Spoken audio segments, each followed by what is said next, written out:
Okay, man, let's get into this Teamless Tuesday, my man.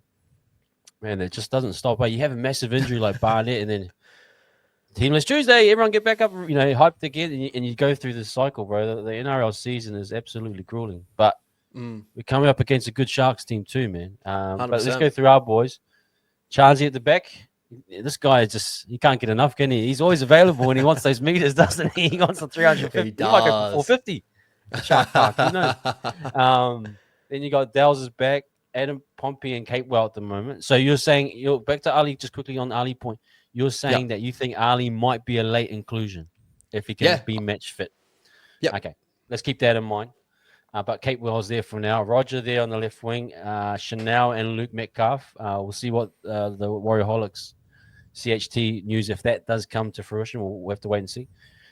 Fisher Harris, Egan, and Jackson Ford. So they went the Jackson Ford route. We can maybe talk about that soon. And maybe, again, smoke and mirrors with Webby. Sometimes these things change, of course.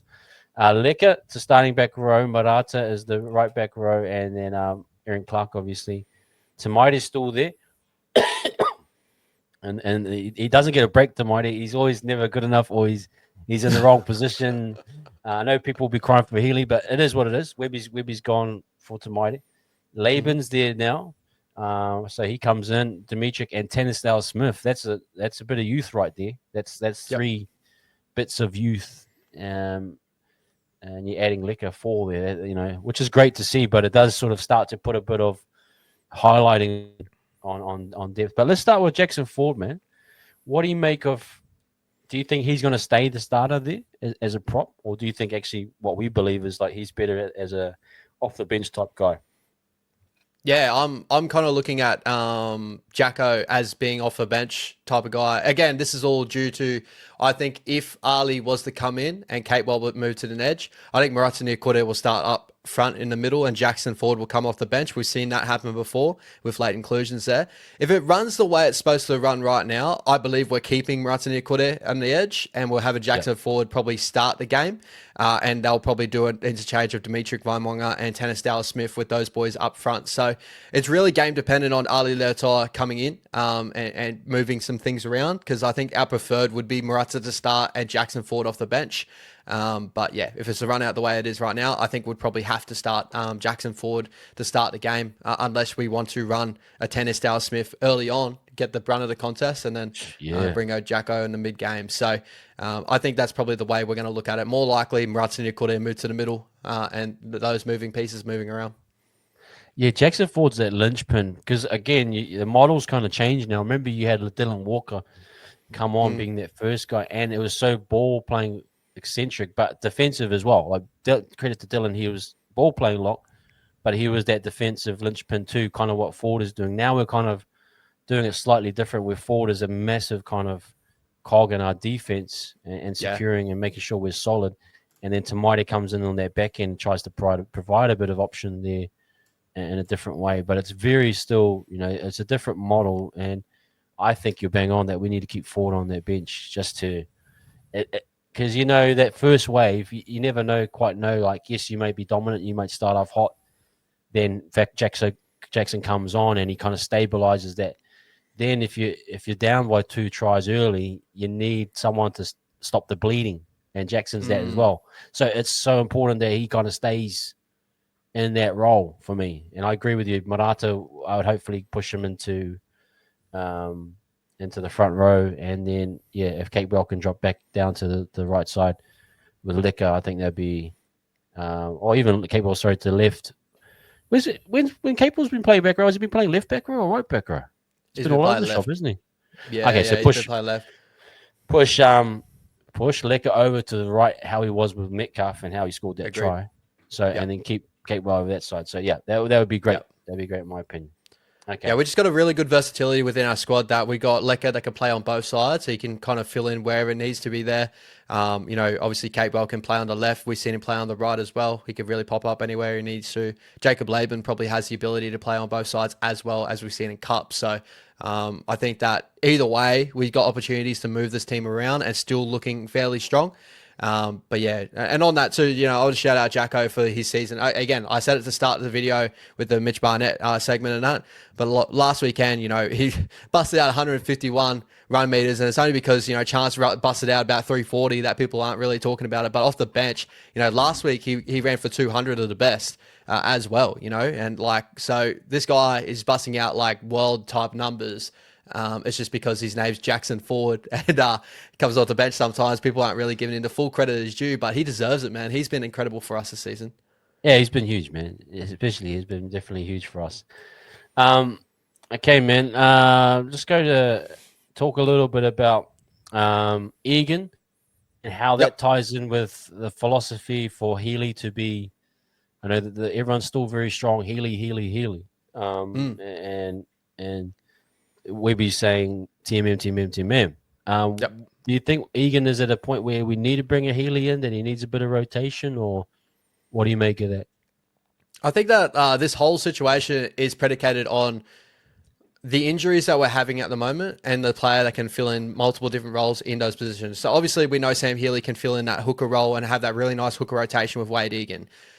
But other than that, he can play that 13 role, just not his preferred role in general.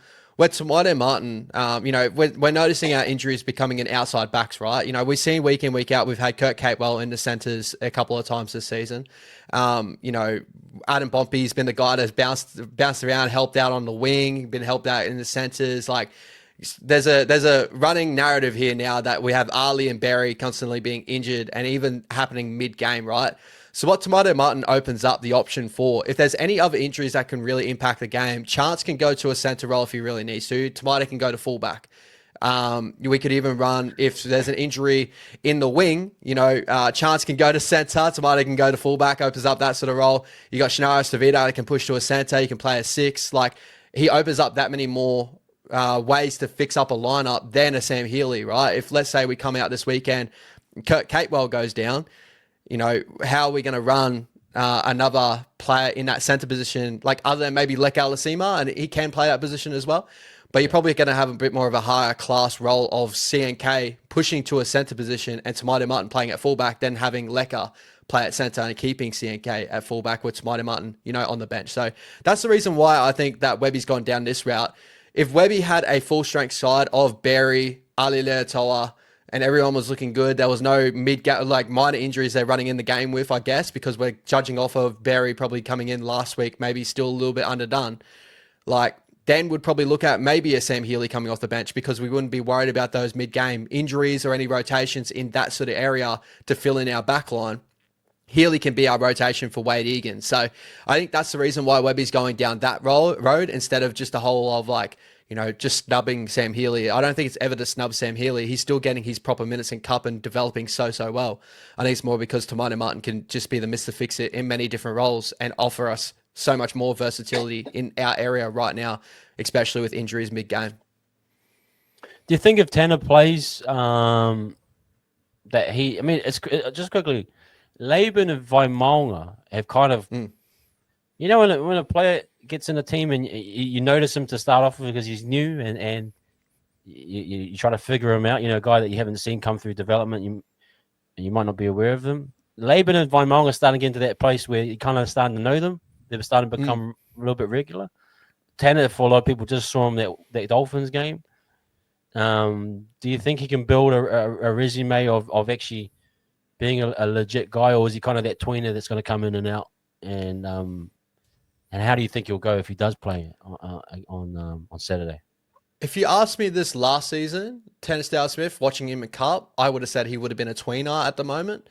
But after what I've seen from him this season in Cup, he's had probably one of his better Cup seasons this season. He's come off the off season so much fitter, ready to go.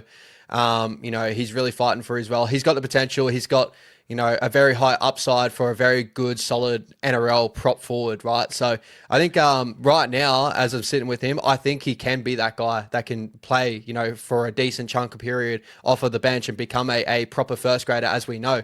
But as I said, if you asked me that last year, I probably would have said, at the moment, still a tweener. He's still kind of growing into his role as a professional footballer. But now I think he's actually hit the nail on the head. He's become out of the off season fit, ready to go. He impacted the game against the Dolphins really, really well. And I'm sure he can do that consistently week in, week out. Because when he goes back to Cup, he looks worlds above the competition out there. So I'm sure he'll do a great job and can hold down a first grade spot for a little while if he can. Just quickly on Tom Harley, I know he's always been in the mix, and he's kind of now dropped behind a Tennis Style Smith. Does he look like, if we get some, say we have some injuries as well? It looks like Bunty's dropped out. He must have got injured on the weekend or something, or maybe he's just out of the picture. But yeah, do you think Tom Harley has a shout as well now with the loss of a Barnett to get in there and fight for a position? Yeah, there's a possibility for sure. Like we've seen Tom Ali be a versatile piece as well in Cup. Like he's played on the edge for a little period there and done a great job there as well. I just think that with the injuries that he's sustained and a couple of like key things in his game that he still kind of like needs to fix up on in areas. We've pointed this out on Wise Up TV a couple of times. I think Tanner and Dimitrik and these other boys have stepped up above him on the pecking order due to that. But very, very, I'd be very, very happy to even see Tom Ale be around the squad as well. Like he can still do a great job. It's not to say that he's not doing a great enough job because he's in Cup. Like our Cup team at the moment is stacked full of superstars right now. Like we can't, like this is the depth that we have right now in certain positions, right? It's not across the whole squad. Like still center wing and stuff, we still have a little lack in depth there, right? But every other part of our Cup side is incredible at the moment. Like leading the competition by far. When you have Tanner Boyd and that playing Cup right now, like it looks a little bit unfair to the rest of the competition. It's very similar with our front rowers. Like when the full strength Warrior side we have out there, we have Bunty Afoa and Tom Ale probably starting up front, Tennis Style Smith starting there. Like these guys are top-notch players. So it's not to say he's mud or anything like that, but I just think that Tanner and that's just jumped him in the pecking order right now due to injuries and a couple of things they've actually nailed in their game that Tom Ale is still kind of working on. Yeah, man. No, very nice. Okay.